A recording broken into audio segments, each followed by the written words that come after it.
Sa ngalan ng Ama, at Anak, at Espiritu Santo. Amen. Ang grasya ni Jesucristo ang kapunan na magkapat ng Diyos, at sinapag-isumawag ng Espiritu Santo, mapat sa ito gawin. Asin sa imong espiritu. Muna na ba, na daw sa tuloy ng Tutiya, sa tuloy ng Sisila, mga tinutong at kapistahan sa luwan ng Jesucristo, ng Kristo at sa Tutor, at sa Tutor. Agad na sa dali ng desisyon ng Espiritu sa iyo. Kita membuka restoran dan sindari untuk pakaian dan mereka berada di dalam hari bulan Syawal. Kini mengamalkan stereo satu grup asing pagsusulan ang sa mga kasalanan. Nagkukumpisa ako sa Diyos na makakamahal asin sa ibang mga tungang na nagkasala ko ni makuling sa isip na nagkaramon sa libo asin sa kapabayaan. Sala ko, makuling sala ko. Kaya nangangati ako kay Santa Maria, Nanay na Virgen, sa kabos na Ángeles sa Sin Santos, asin sa iyong mga tugang, na ako nibay pamigil sa kamulangan ng Diyos. Mahirap manunod sa Tuhan Diyos na makakapan, asin makapatawanan sa iyong mga kasalanan, na dapat kita sa buhay, na dahil sa Diyos. Amen.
Kagulangan sa mong paalawan, inibumo si San Pedro Crisologo bilang bahay na karatbo din sa iyong kataramon.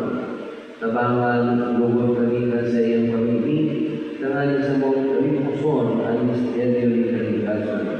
Inihahagap ni Muling Kristo sa mga kagulangan sa iyong akin, na nabubuhay at sinagahan, kay Bapa si Espiritu Santo, sa mga Diyos sa panahon na dahil sa Diyos.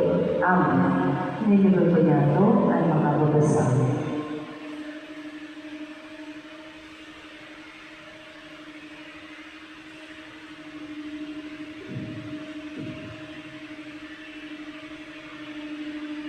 Pagbasa sa libro ni Propeta Jeremias. Ang katahawin ng kagulanan nakaabot kay Jeremias na anulan, bangon, asin paliman ka sa harong ng parakulan. Duman, ipapasabot ko sa iyo ang sakilang katarangan. Nagduman ako sa harong ng parakulan, asin doon siya duman na nag-aawala sa tubag lang sa iyong turunan. Ang taon na nalipay na sa iyong hinigilo, naraon ang sa iyong kamon. Kaya nalibo siya, minsan ba akong taon, siling sa pinagmamahalan. Dahil uminabot ang katarangan ng katurunan na ang ulan, daig ko daw magiging sa iyo, harong ng Israel, siling kanilibo, kainin para puron. Hindi nga, kaarap ng dalipay, sa kamot ng para puron, siling kakainan, sa komo na kamot. O harong ng Israel, katarangan ng kaburangan sa damang sugo. Palagan ang tinatabangan ng Diyos ni Jacob. Palagan ang tinatabangan ng Diyos ni Jacob. Umauna ang kaburangan kalag ko. Uumaw siya sa bilog kong buhay. Aawitan ko ang kaumangan, ni sa kiyang Diyos, magtana ko may buhay. Palagan ang tinatamaan ng Diyos niya ko. Na ikaw mo magsalit sa mapangyan, sa mga aking tao. Uli tamayo sa ina ang kaligtasan. Kansindang dadan, binabalik sindan sa dagat, sa anggang na iyan. Napapara ang gamusundan kaisipan. Palagan ang tinatabangan ng Diyos niya ko. Palagan ang tao na tinatabangan ng Diyos niya ko. Ang sa iyang paglaon, hindi nabukak sa Diyos. Nakakurangan na naghibo kay David asin kagagawa. Kandaga asin kabos na yaon yan. Palagan ang tinatabangan ng Diyos niya ko. Ang pagbuglaw ng panahon ng Ebanghelyo.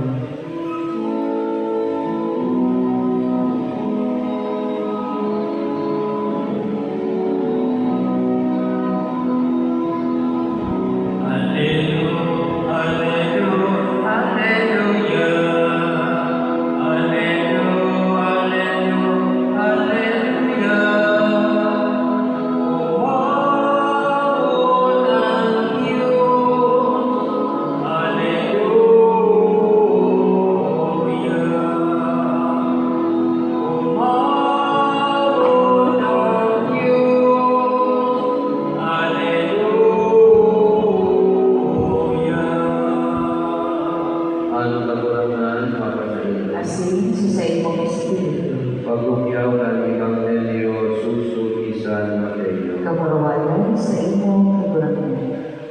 Si Jesus nagtaraw sa kadauhan. Sino man ang kahalian ni namin nakakabaking sa likod na hinahulog sa dagat, asin nakala ko ni gabos na nasing sila. Kantarod na hinakuha sa sinyenara sa baybayon. Ang mga makahay na sila tinipon sa alagad ang mga marakon ni Hinata. Ano kaya ang mangyayari sa katapusan ni Hinaban? Maluwas ang mga angel, ang mga marakon na lainmon sa mga banal, dahil isusugma sa kurmaw na kakalaya. Duman ang pag-amis asin pag-angot ni mga lingkod. Nasa butan ninyo ini, ukol simbang ninyo. Sinasabihan niya sinda, ang lamang pagkakotbo na may pagkasamo dapat sa kalian namin nakakabaling sa ama ng pamilya na minakuha ng mga bagay na bago at yung mga bagay na dahan hari na sa iyong saraya. Pagkatapos pag-usip kay mga palabla, naghalit si Jesus kuman, nakabon sa saliyang manwaan at sinagpunto sa sinagoga. Maghay na baleta at sa doong magulang Pag-umaw sa imong Kristo. Palagos niya itong nagdadamog sa Ebanghelyo na nakakalaman daw na sa tuyang niya ang mga parabola na sa doong magulang na Kristo na ginagamit sa pagtutulong niya manuwag sa kanila ng Diyos. Nagalilingon niya na inalilika Bebes sa ika-pagpitong simana na madalaling panahon sa kalendari ng pagkikala sa kanyang simbahan. Nalaman niya nagigihan ito ang puso ang ipon na parabola. Na parabola ng mga kalaban ng likod na hinihulog sa dagat. Kasi may hindi natin maliliparong natin hindi natin ikuwagin tema is katulungan. Tema manungkol sa mangyayari sa natin na panahon. Na kung sarili sa pagsilig sa paglabot ng likod, ang parasila sa paglabot ng likod, pinipili ang mga mamahay sa mga malakot. Asin itinanakutan malakot, asin pinapandawangan ng ating mamahay. Di ba ka mga tumagilis sa tuya ang mangyayari sa ulit panahon? Na kung sige ka nagsasabi ng sige ang mangyayari. Iwag i-judgment din. Tema is kagamitan na Nasisipararo ang mga makain sa malakad. Asing kita sisinyor, hindi mo. Kung kita manahin, asing kita manahin. Kung kita manahan, kung kita manahin. Asing alam natin na kung sa iyo manahin, manahin, magkakapanya ang kanilang nahin. Dagat ng mga manahin, isusuba sa natin. Eh, yung pinagsanta, sabi mo kaya yung madaling pinag-ipon niya ito. Sa tuwing na wala parutuman na mabuhay din sa kawalan. Asin ang pakampasihan, ang kaitigin na mabuhay sa maray bilang mga tulong Kristiyano, bilang mga Kristiyano. Iyo ang pagsunod, pagtutulog ka ng buhay ng Diyos. Ang pagtutulog pasikot sa buhay ng mga tutuhan na dinanayin sa tuloy sa kawalan ng Kristo. Hindi nila kasihan, basis, as in pundasyon, criteria, ang kabanalan ng buhay. Iyo ang sa pulong-pulong ng Diyos. Iyo ang mga tutuhan na dinahayag sa tuloy ng kawalan ng Diyos. Kaya pinahangin na ito ang natabangan ng posisyon ni San Pedro Crisosto sa obispo doktor ng sa Iglesia ni Ginoo sa Pilipinas. Ginawag siyang Crisosto, Chrysostom, libulikan ang gusto nila golden hour. Libulikan sa sayang pagpupno sa sayang teaching sa pagpupno na lukod at mga itinuturo sa satuya kasagaw sa kurang mga katubuhan na pinahayag sa satuya kasagaw sa kurang namin sa Kristo. Tunay niya ang masabutan asing masabukan asing buwan naman ang sasadot. Diba, yung ating pahayag niya ito ang mga hinabalita ang mga buwan ng Diyos, ang mga tutuhan na pinahayag sa pagkakulang ng Kristo. Karani manangay, kita mabuhay sa karahayan, katalusan, kabanalan ng Diyos. Namimigay ang pasihan, karani mapantay namin ang buhay na nila sa koro, sa kaburaway at sa tulong ng dating noon.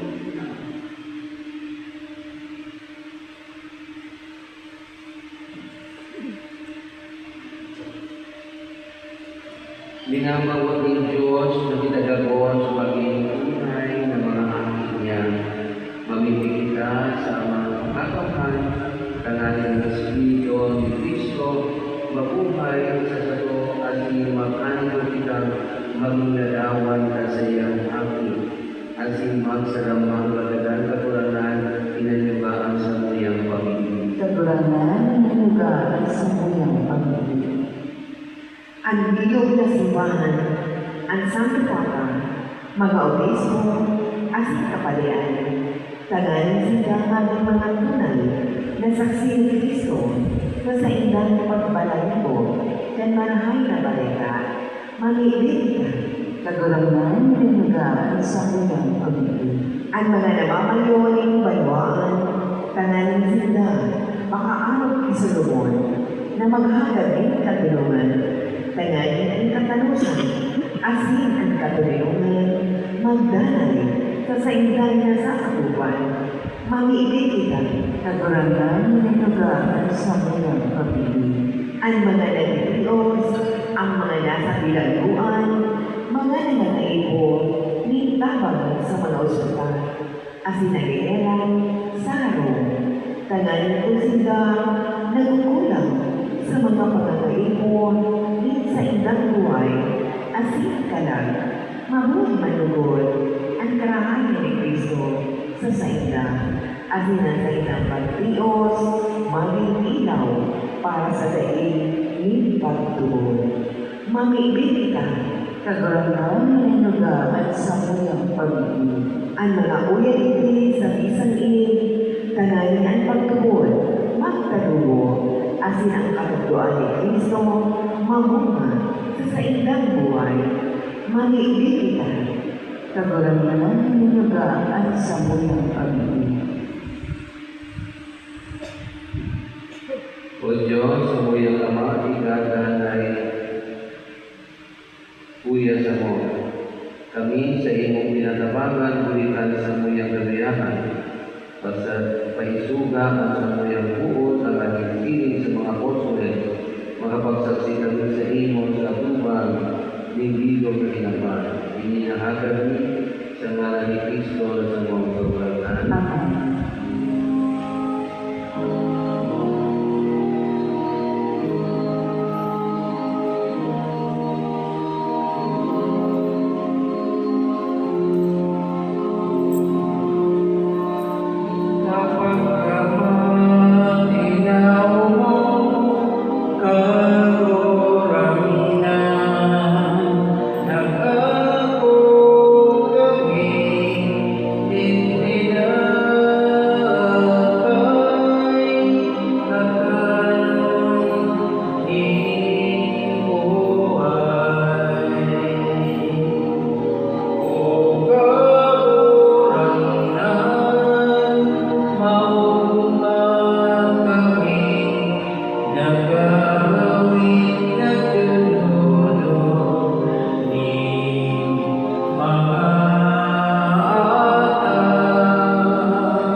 Magpamigil ka mga manugang, tangalin sa mo at sinan sa iyong anak, mga kulog ng Diyos, ang mga makakatawan. Ako nalugod na kurang na ng anak sa imong mga kamo para sa pagbawa ng singkamaruay sa iyang ngalan, para man sa paglawang nato sa kabilog niyang panahon sa iba.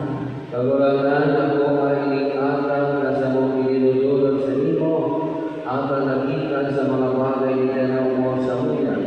Sa bagsikan sa imong grasya, makatabang magod ini para sa samuyang kamananan at si kaligtasan. Uli ni Kristo na sa mong kagulangan. Amen. Ang kagulangan mapa sa imo. Asin sa imong espiritu. Itaas ng mga puso. Itaas na sa kagulangan. Magpasalamat kita sa kagulangan sa tuyang Diyos. Malinggo at sintana. Totoo malinggo at sing maghalos sa daan at sing sa magpasalamat kami sa imo, Ama, Diyos na makakamahal at sing sa iyong katatusan. Itinataw mo sa simbahan ng fiesta sa kumawa ng San Pedro Solo. Kami sa iyang tinabangon, huligan sa iyang manang na buhay. Kami sa iyang huligan sa iyang katuluhan. Kami sa iyang sinusunod, huligan sa iyang pamigil at sing pagkampon. Sa kaibahan ng mga anghel sa St. Santos, kami ni Mundo na minaawit sa imo kamulawayan.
Kagulangan nila na ganang-ganan, unang panigabos na kabanalan, kaya yung mga atal na pinibigay o manalaga ng buwan sa imong Espiritu, tangali para sa mga palingawa, at sinugok na sa mga kagulangan na sa Kristo.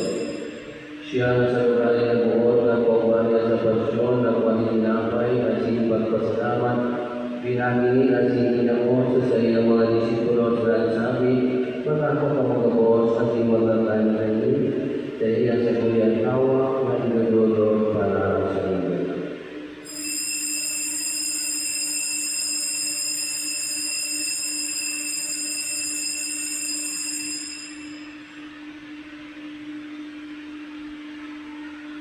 Siniman pagkapamangkin pagpanyamanikalis sa similaran pagpasalamat sa imo, tinawaso sa iyang mga disipulo sa sabi, pag-ako ka magabos kasi mag-inom kayo, kaya ang kalis ng sabuyang tubo ng bakuasin ganay na tiba, napapapulosan para sa iyo at pag-ako sa ako, sa pagpatawad ng mga kasalanan, ipag-ipuan niyo sa pagtulong sa iyo.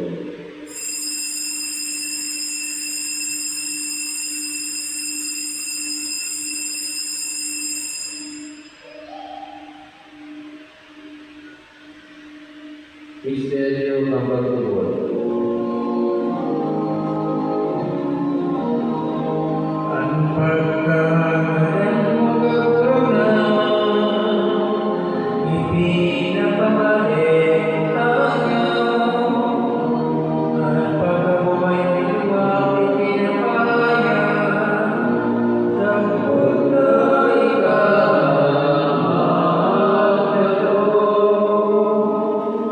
Kaya kami na nagturong-turong sa iyong pagkakadala sa iyong pagkabuhay, iwan at nagdudulot sa iyong kagulangan at tinapay ng buhay na sintamis ni kaligtasan.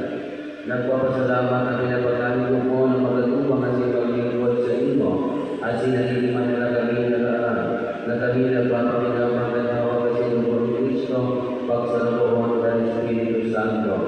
Pinong mga kagulangan at sa iyong simbahan na nagalako sa bilong na tinapang tanghali malubos mo siya sa pagkamang ibagang ng Pangasiyon at sinagkang mismo si Joel at sinigang na Boss ng Pero.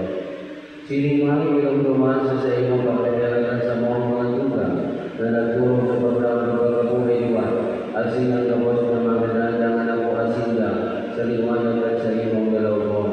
Kaya langit na bigabos na bibigami tanghali kay Mami Santa Maria Virgen ng Diyos kay Mami San Jose Esposo, kag mga banal na apostol sa Singapore na Santos, nakituplan na kabayan dahil sa imo, maghali mo magigera sa buhay na dito sa Tora, magbumaw at si magpamurawan sa iyong siniman, huli sa aking mong si Jesus Cristo. Huli sa iya, asin rebanya, asin sa iya, sa iyong Diyos na mga makakapan, kasarot ng Espiritu Santo, ang kapos na kadalangan asin kamurawayan, sa kapos na kapanahonan ng mga panahon.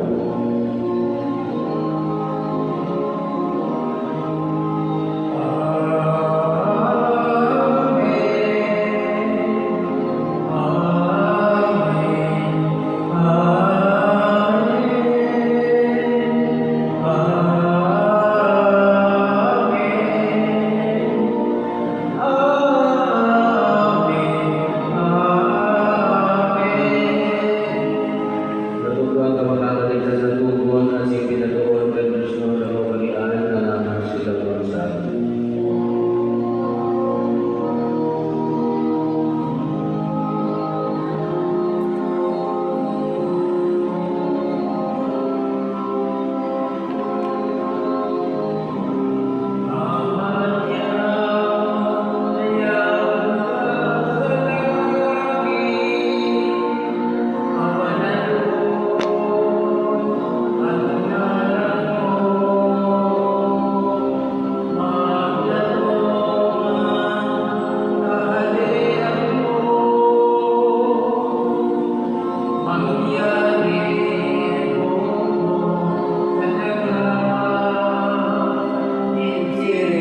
Langit ang samong kakalon sa arandaw, itaw sa muyan ka, ating pagawalin mo kami sa mong mga kasalanan, tiring na pinapatawa.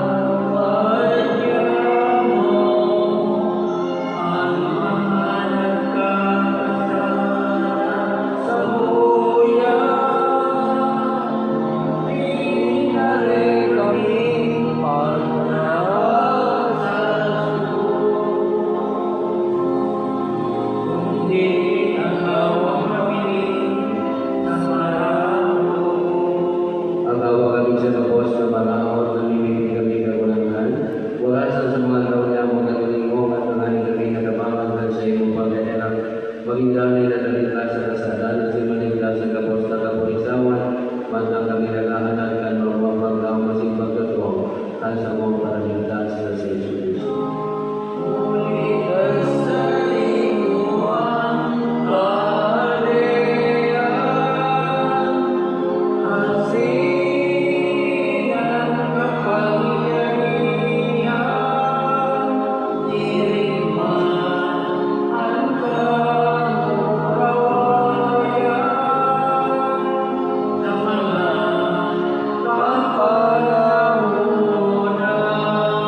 Yesu Cristo ang kagulatan na nagsabi sa iyong mga apostoles, katunino ang pinawalan mo sa iyo, at sa kong katunilungan, binadaw mo sa iyo, halipagin sa mga pagkasalan, kundi ang pagtutulungan sa iyong simbahan. Kasi papagkanin mo na siya mapatunino kasi magkagulo niyo, susok sa iyong kagulan, ikala na bubuhay asin na lahat, sa kapanahonan ng mga panahon. Amen. Ang katunilungan ng kagulangan dahil na mga sa iyo, Asin sa iyong espiritu. Papadalawan kita ng tandaan na kalilungan, peace be with you, peace be with you, peace be with you.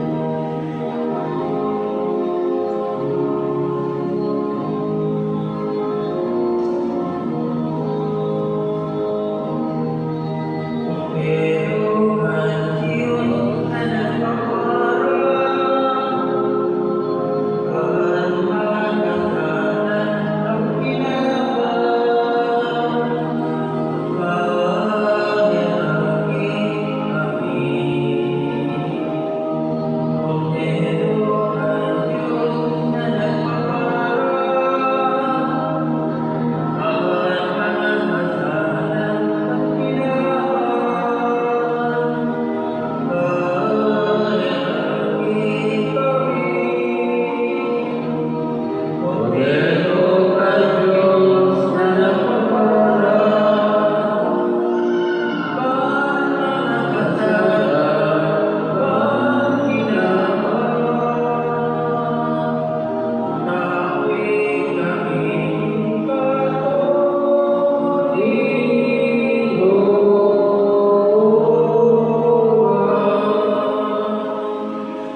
mapasamuhi ang biyaya ng kaligtasan na ang rabot hindi kaaman sana.